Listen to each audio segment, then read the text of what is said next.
Hey everyone out there on YouTube, and welcome to Tech Talk Tuesday.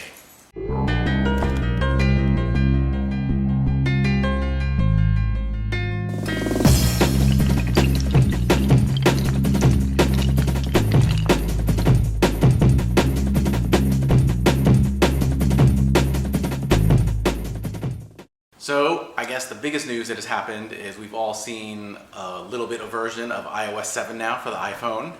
I know a bunch of my tech buddies who know people at Apple have already got the beta version on their phone, although I haven't been able to see it in person because all of those friends are not in the same city as me. Everyone I know around here is all Android. But it does look cool.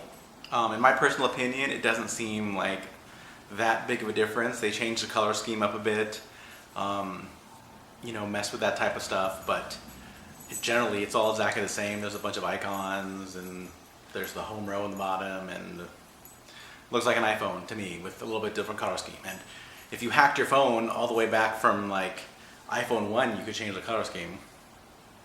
The one thing they did announce is a little bit different in terms of functionality is you can swipe up from the bottom now and get a control center with quick toggles. You can like turn Wi-Fi off and turn Bluetooth off and do a bunch of those little things. But again, all the way from iPhone 1, if you had hacked it, you could get those controls, and those controls have been on Android like forever. So yay for catching up to Android and people that have hacked the iPhones. Next is Xbox One. God, Microsoft just keeps opening their mouth and annoying people more and more and more. So now, aside from the whole needing to be on the internet 24/7, it's coming out that your Xbox One won't work if it's in a non-Xbox One region. So what does that mean? When the Xbox One gets released at its initial launch, it's not going to be released in Japan.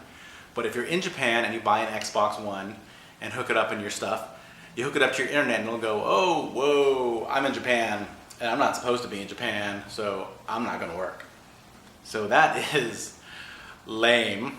Like what if you're, you do a lot of, business travel, or you move your Xbox with you, or what if you're in the military and you have an Xbox with you and you're on deployment or something and you can't use it because you're in a non-allowed region? And what does that mean for games? Like, are you only allowed to play games that are authorized for like that certain region of the world as opposed to playing like any game? So that's pretty messed up. I've said it before, Sony has completely and utterly won the whole console war before it's even started, in my opinion. Are people going to still buy the Xbox One? I think people are, especially with like the Kinect and all that stuff, and they've really marketed it to be more of like an entertainment center thing, like the way they integrate your television and it controls your cable box and all that stuff. But in terms of like gamers that don't want to be restricted and stuff, like all the gamers I think are going to go to the PS3, or PS4, sorry. That is just my 2 cents. Alrighty guys, that is it for this video. Remember to give me a thumbs up if you like the new iOS 7 or if you like Android. Welcome to all my new subscribers. If you haven't subscribed yet, remember to click the subscribe button. People are doing a video every day in June, so remember to check out my husband's channel, check out Ty's channel. All the links are in the doobly-doo. And guys, I don't have my Facebook link up because I prefer to do Google+.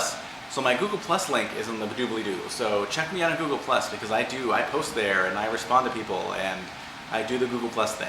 So check me out. Alright guys, until next time, love and bubbles.